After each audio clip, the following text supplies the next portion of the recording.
नमस्कार विद्यार्थी मित्रांनो, बृहन्मुंबई महानगरपालिका शिक्षण विभाग व्हर्च्युअल ट्रेनिंग सेंटर, मी विश्वास ठोंबरे व्हर्च्युअल शिक्षक आपले स्वागत करतो। विद्यार्थी मित्रांनो, आज आपण सर्वजण शाळेत नसलो तरी घरात राहून ऑनलाईन लर्निंगच्या माध्यमातून शिक्षण घेत आहोत। या माध्यमाचा आणि अध्यापन अध्ययनाच्या प्रक्रियेचा आपल्याला नक्कीच फायदा होईल अशी आशा आहे।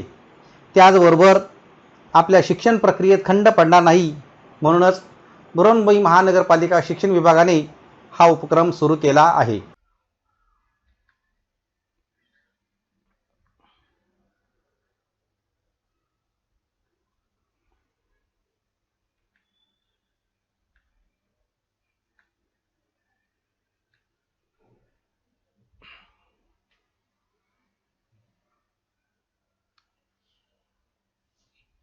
माध्यम हिंदी, इयत्ता 5वी आणि आपला विषय आहे मराठी सुलभ भारती।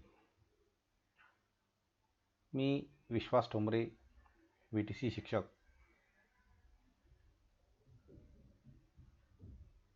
या मराठी पुस्तकामध्ये आपला पाठ क्रमांक 3 खेळूया शब्दांशी या पाठाची माहिती देत आहे। पाठ क्रमांक 3 खेळूया शब्दांशी यामध्ये खेळ जे आहेत त्या खेळाबाबत काही माहिती देण्यात आली आहे, परंतु तो खेळ असा आहे की तो शब्दांबरोबर खेळला गेलेला आहे। आता खेळांची जर आपण या खेळाच्या संदर्भात काही खेळांचे प्रकार सुद्धा मी तुम्हाला सांगणार आहे। जसं खेळ खेळण्याच्या पद्धतीवरून वैयक्तिक आणि सांघिक असे या खेळाचे दोन त्या ठिकाणी गट पडतात। यानी हम लोग जब खेल खेलते हैं तो उसमें एक पर्सनल और ग्रुप ऐसे दो गट उसमें होते हैं। तो इसमें कुछ पर्सनल जो गेम होते हैं और ग्रुप के जो गेम होते हैं संघ के, वो अलग अलग है। वैयक्तिक खेळामध्ये खेळाडूंचे व्यक्तिमत्व आणि वैयक्तिक कौशल्यपणास लागते। चिकाटी, दमदारपणा, क्रीडा कौशल्य, खिलाडू वृत्ती या गुणांना त्या ठिकाणी वाव मिळतो आणि त्यांचा विकास होतो।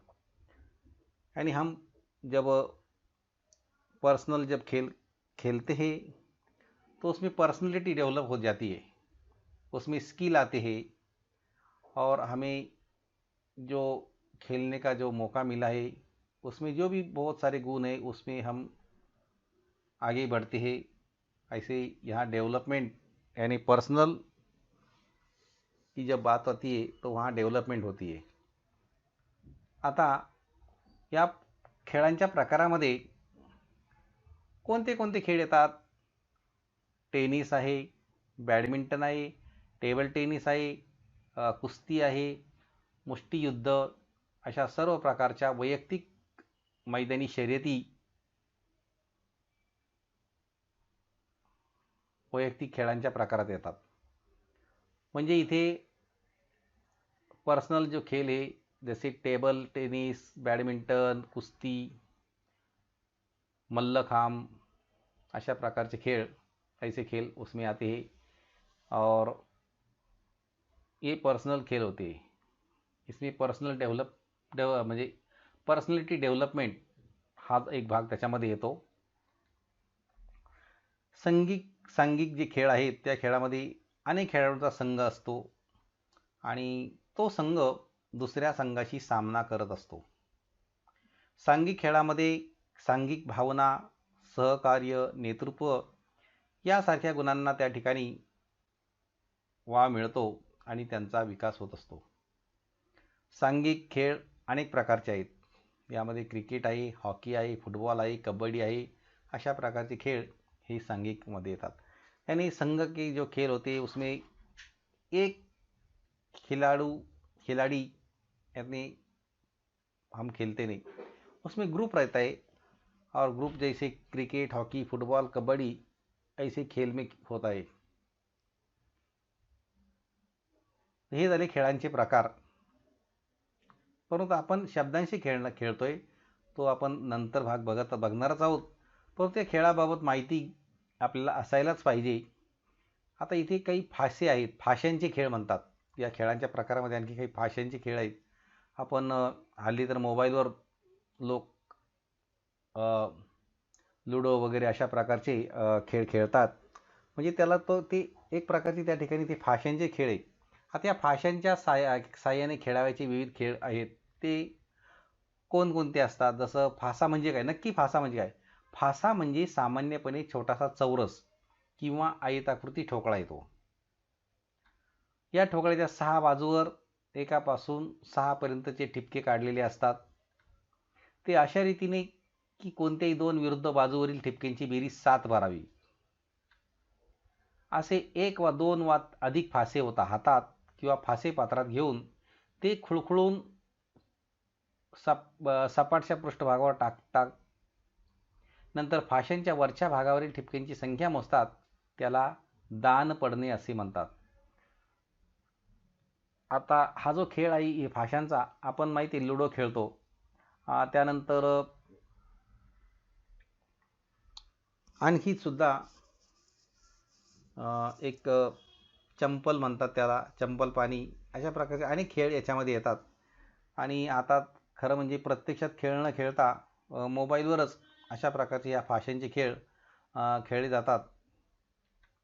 अशा फाशांचा उपयोग दैवावर वा योगायोगावर आधारित तसेच जुगारांच्या खेळात करतात. फार प्राचीन काळापासून फाशांचा उपयोग मानव करीत आलेला आहे. आणि अशा प्रकारचे खेळ बहुत दिन से ये जो मानव है ये करके आ रहा है, और हम भी उसी खेलते हैं. अभी यहाँ पर एक चौरस दिखाई देता है.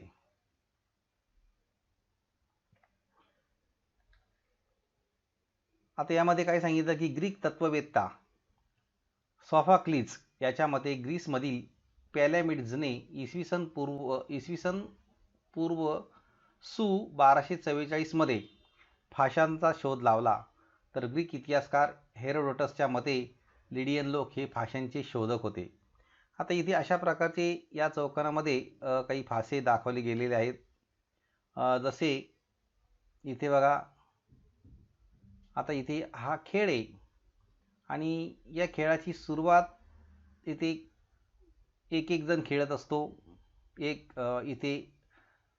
इथे स्टार दाखवले, काही नंतर इकडे गोल गोल दाखवलेले आहेत, हे इथे स्टार आहेत. म्हणजेच या ठिकाणी 2 व्यक्ती खेळत आहेत. किती 2 व्यक्ती खेळतात. ज्याच्या गोट्या स्टारच्या आहेत ती एक व्यक्ती, आणि जे गोल आहे ती दुसरी व्यक्ती. हा एक लुडोचं घर आहे समजा, हे त्याचाच गेम दाखवला इथे हा. आणि मग ते जसं तुम्हाला सांगितलं की जो चौकोन असतो, मग किती घरं पुढं जायचे हे त्यावरून अशा प्रकारे हा खेळ खेळला जातो.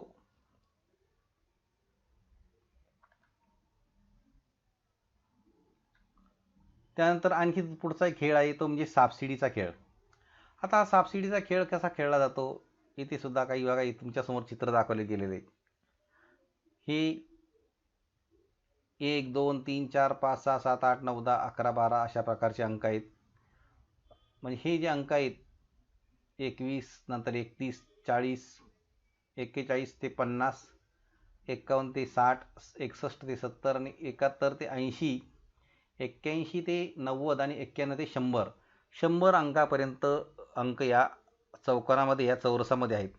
आणि त्यामध्ये काही शिड्या दाखवलेल्या आहेत आणि काही साप दाखवलेले आहेत. तर अशा प्रकारचा हा खेळ या ठिकाणी आपल्याला खेळायचा असतो. आता इथे हा एक फासा आहे, जो चौकोन म्हणतात तो. इथे या बाजूला 2 आहेत, या बाजूला 6 आहेत, या बाजूला 4 आहेत, त्या बाजूला इकडे 1 आहे, इकडे पाठीमागची बाजू आहे त्याची 3ची आहे, म्हणजे 1, इकडे पाठीमागे 2, इकडे 3, वरती 4 आणि त्याच्या इकडे बाजूला 5 आणि इथे 6. अशा प्रकारच्या या 6 बाजू आहेत आणि त्याच्यावर टिंब दिलेले आहेत. आता या सापशिडीच्या खेळामध्ये काय होतं, एक या अंकापासून सुरुवात होत असते. इथे सुद्धा 2 व्यक्ती खेळू शकतात आणि शिडी हाताशी आली की आपण झपकन वर जातो. म्हणजे जर समजा 4 अंक याच्यामधला 4 अंक पडला, मग इथे 1, 2, 3, 4, मग पुढे या शिडीने वरती गेलं की परत डायरेक्ट तो 14वर जातो.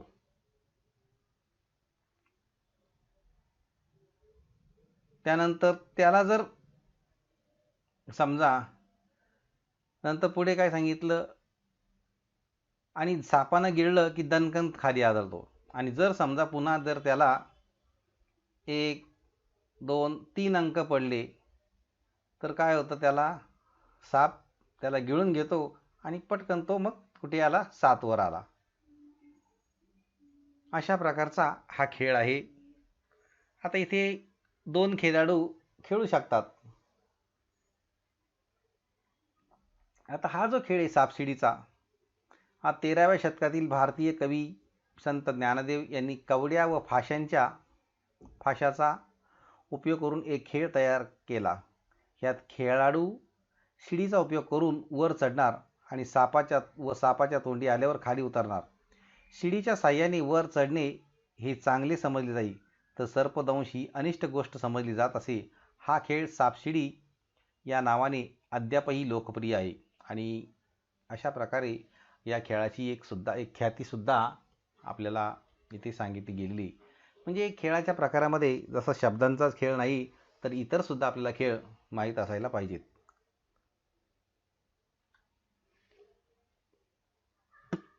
त्यानंतर आता हे जे ठोकळे आहेत, त्या ठोकळ्यांना काय म्हणतात, फासा म्हणतात. तुम्हाला दाखवला तो ठोकळा. त्यामध्ये 1, 2, 3, 4, 5, 6 अशा प्रकारचे टिंब असतात. हे ठोकळे तुमच्या समोर दाखवले. ये मुद्दाम ठोकळे दाखवले गेलेत कि ये जो चौरस दिखाई दिया रहा है, इसमें एक टिंब है, यहाँ 2 है, यहाँ 3 है, ये 4, और इसमें यहाँ 5 होना चाहिए. तो एक ही होता है, मतलब 1 से 6 बाजू है उसका, तो 6 एक जो साइड बाजू है उस पर 1 टिंब, 2 टिंब, 3 टिंब, 4 टिंब, 5 टिंब, 4 टिंब, 5 टिंब और 6 टिंब ऐसा होता है. आता हे जे ठोकळे आहेत, या ठोकळ्यालाच फाशी सुद्धा म्हणतात. आता खेळाच्या बाबतीमध्ये आणखी सुद्धा काही खेळ आहेत, कारण ही खेळ आपण नुसता एकच खेळापेक्षा आणखी इतर खेळांची सुद्धा माहिती घेतोय. फाशांचे सुद्धा विविध प्रकारचे खेळ आहेत.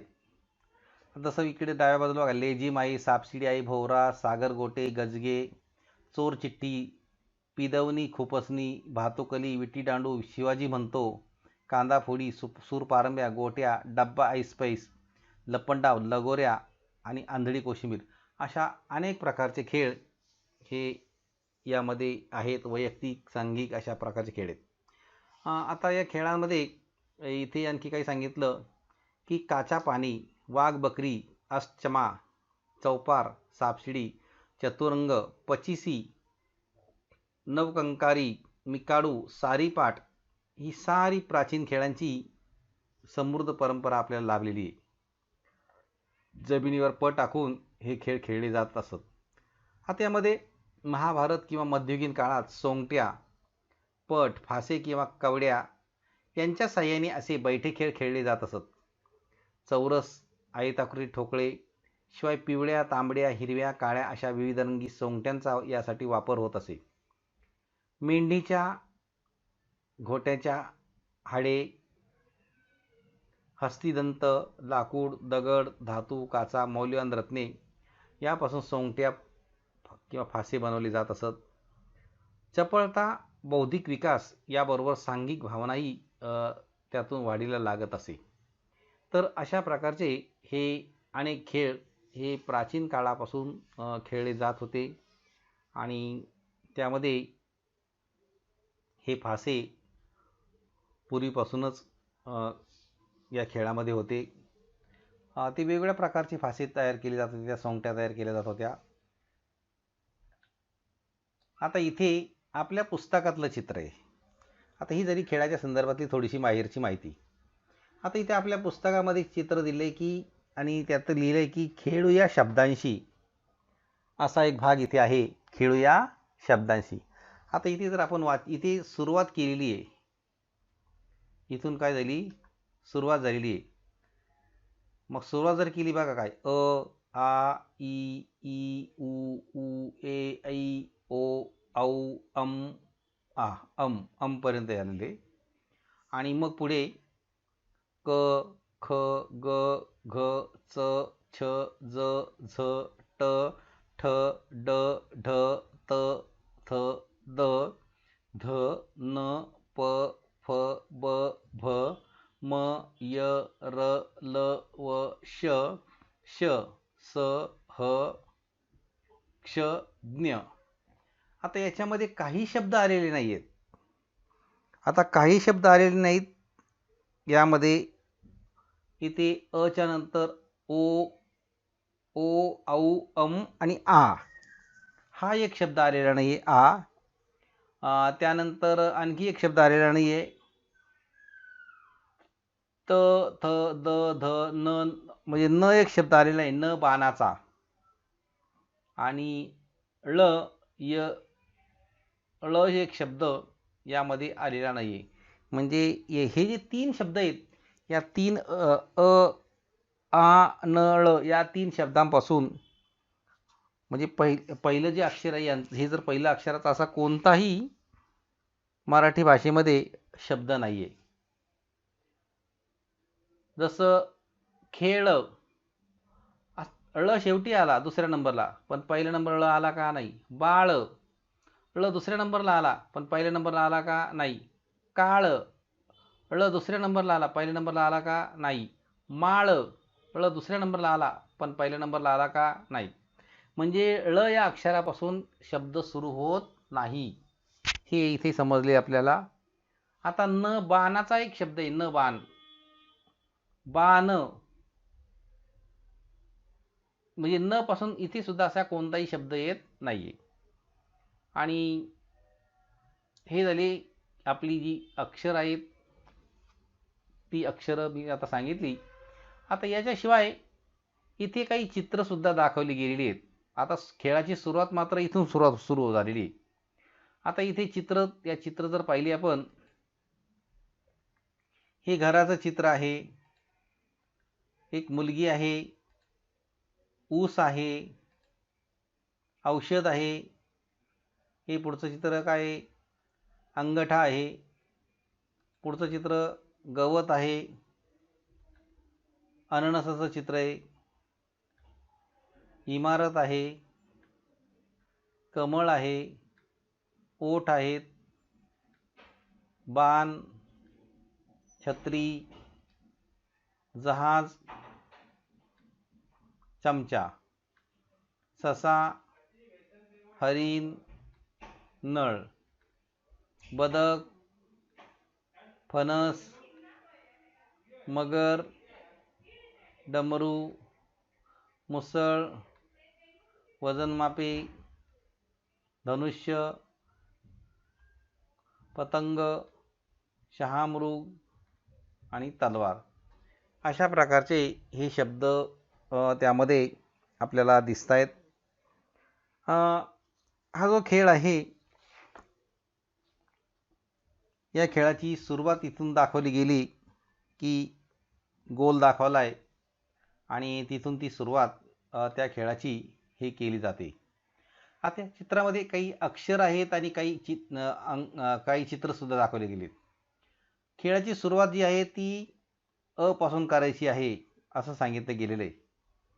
खेळाची सुरुवात ही अ या चौकोनापासून करायची आहे आणि त्यासाठी कॅरमची एक सोंगटी त्या ठिकाणी घ्यायची, जशी इथे दाखवली ही सोंगटी. त्याच्यावर एका पहिल्या बाजूवर एक आणि दुसऱ्या बाजूला दोन आहे. पहिली बाजू ही लाल रंगाची आहे, तर दुसरी बाजू हिरव्या रंगाची आहे. आता ही जी सोंगटी, या सोंगटीला दोन बाजू आहेत, एक लाल रंगाची आणि दुसरी हिरव्या रंगाची. खेळताना लाल बाजू पडली तर एक घर पुढं जायचे आणि हिरवी बाजू जर पडली तर दोन घरं पुढं जायचे. अशा प्रकारचा हा खेळ या ठिकाणी आहे.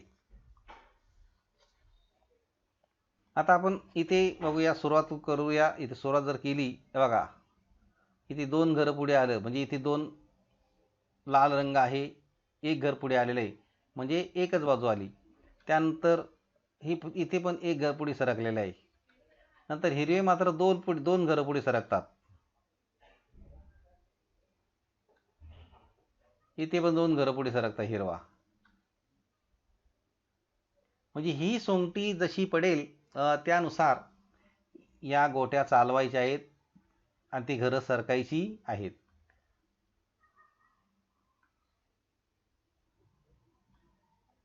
म्हणजे एकंदरीत लाल रंग हा एक घरासाठी आहे आणि हिरवा रंग हा दोन घरासाठी आहे. आता हा जो खेळ आहे तो तुम्हाला दाखवला मी कसा खेळायचा. प्रथम काय करायचं, या चौकोनापासून सुरुवात करायची आहे. जे चौकोन है उससे स्टार्ट करना है. कैरम की एक गोटी लेने का है. उसके तिच्या बाजूला लाल आणि दुसऱ्या बाजूला हिरवा रंग द्यायचा आहे. खेळताना सोंगटीची लाल रंगाची बाजू पडली तर एक घर पुढे जायचे, एक घर म्हणजे एक चौकोन पुढे सरकायचं आहे.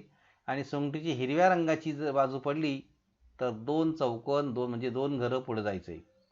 आता हिच्या प्रत्येक घरामध्ये एक अक्षर लिहिलेलं आहे. ज्या घरात तुमची सोंगटी असेल त्या घरातील अक्षर वाचायचे आणि त्या अक्षराचा शब्द सांगायचा आहे. शब्द सांगण्यासाठी उदाहरण दाखल काही चित्रे सुद्धा दिलीत. सोंगटीची लाल रंगाची बाजू पडल्यास दोन शब्द सांगावे आणि सोंगटीची हिरव्या रंगाची बाजू पडल्यास एक शब्द सांगायचा आहे.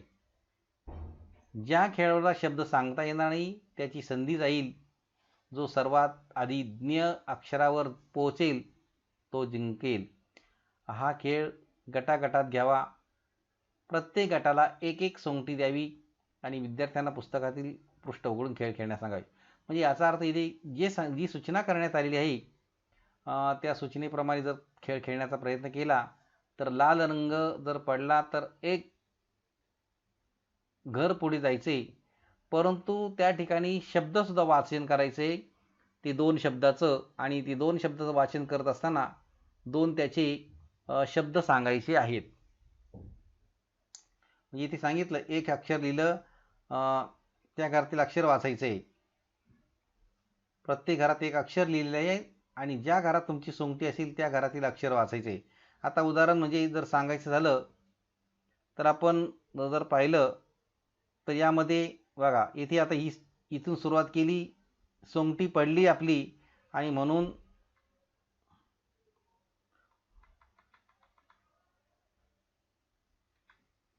बघा आता इथे आपली सुरुवात झाली. इथून सुरुवात झालेली आहे. इथे सुरुवात केली. इथे शब्द होता, एक शब्द आहे तो म्हणजे अ. आता इथून आपल्याला एक सोंगटी पडली, एक घर पुढे सरकलो. आता अचा एक शब्द सांगायचा आहे आणि त्याच्या पुढे कोणता होता शब्द, आ. म्हणजे अ पासून शब्द तयार झाला. समजा याच्यामधला शब्द आहे अननस. आ पासून तयार झालेला शब्द आगगाडी, आई असं सांगता येईल. त्यानंतर पुढचं बघा, एक घर पुढे ऊ, उखळ. आणि त्यात दोन शब्द, लाल रंग आहे म्हणून दोन शब्द सांगायचे आहेत आणि ऊ पडलाय म्हणून तिथे ऊस.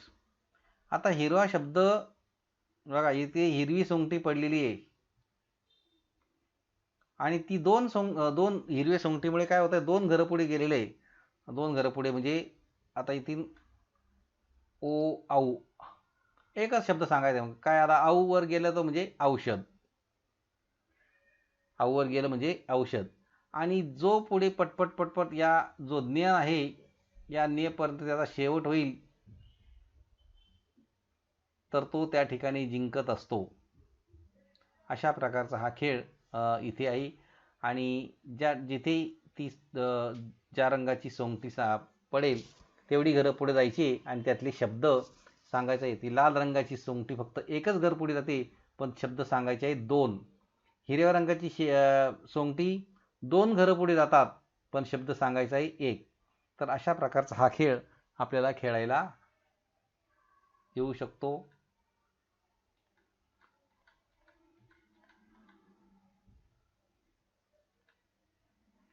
आता याच्याशिवाय आणखी एक दुसरा पण सुद्धा एक खेळ आहे बघा.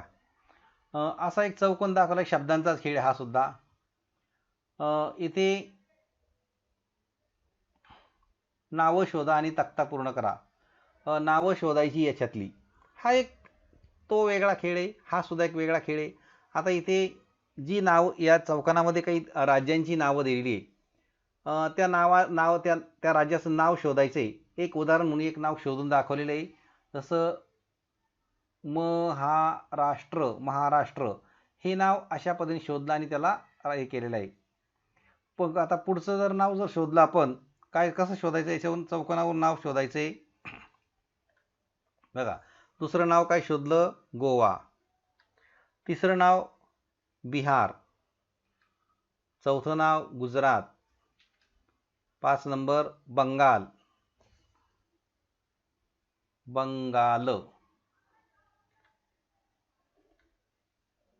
6 नंबर दिल्ली. 7 नंबर बघा इथे राजस्थान. 8 नंबर आसाम. 9 नंबर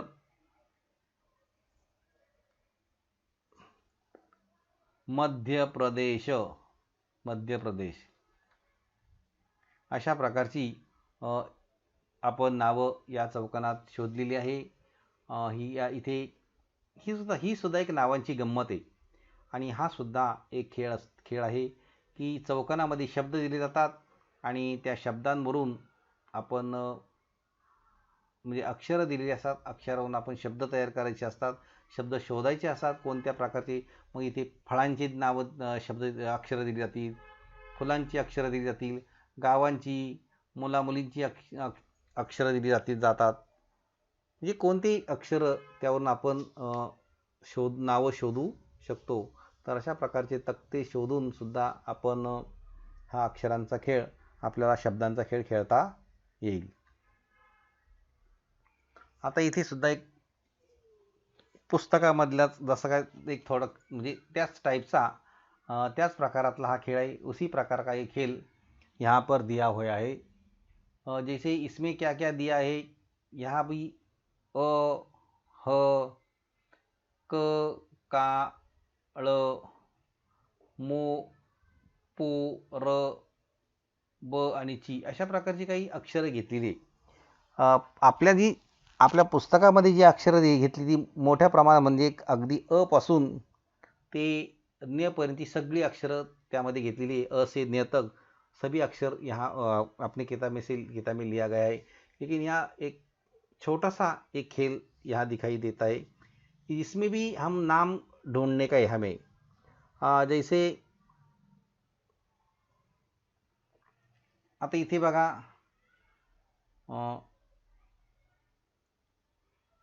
ही चित्र दिलेली आहेत. याच्यामधून तुम्ही नावं शोधू शकता. आता हे एक चित्र आहे. म्हणजे इथे बघा काय काय आहे.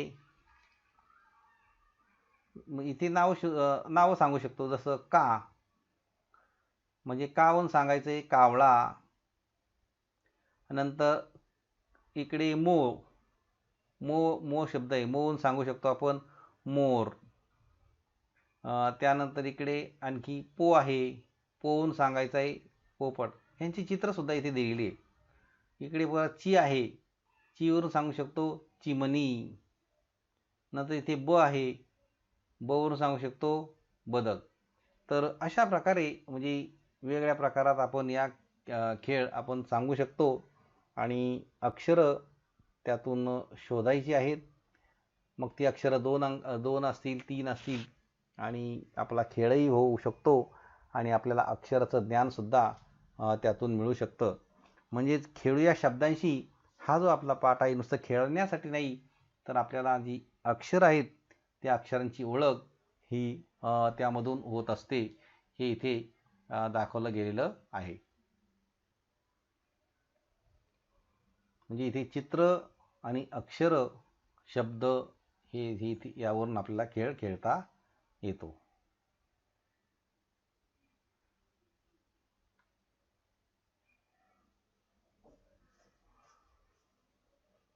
अक्षर आणि चित्र.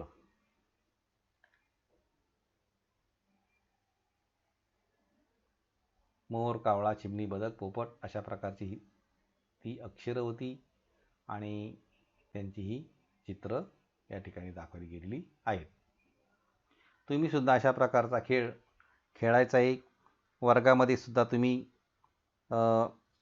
मित्र हा जो चौकोन आपल्या पुस्तकातलं जे पृष्ठ दिलेलं आहे, पृष्ठ क्रमांक 4, त्यावरून एक जो फासा आहे तो असा तुम्ही घ्यायचा आहे. म्हणजे आणि फासा म्हणजे आपली कॅरमची गोटी, त्याला रंग लावा आणि त्यानुसार जसं लाल रंग पडला तर एक घर पुढे सरकायचं आणि हिरवा रंग पडला तर 2 घरं पुढे सरकायचे आहेत आणि त्यावरून त्या आपल्या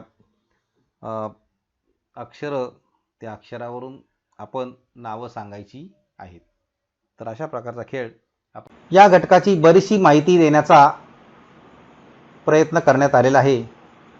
आपणही या घटकाचे व पाठाचे वाचन करायचे आहे आणि पाठ्यपुस्तकात दिलेले जे प्रश्न आहेत त्या प्रश्नांची उत्तरं सोडवायची आहेत. त्याचबरोबर आपल्याला मी काही प्रश्नसुद्धा दिलेले आहेत, ते प्रश्नसुद्धा आपण सोडवायचे आहेत आणि याबरोबरच या पाठाच्या आपल्या प्रतिक्रिया आपण बृहन्मुंबई महानगरपालिकेच्या यूट्यूब चॅनलवर जरूर कळवायच्या आहेत. धन्यवाद.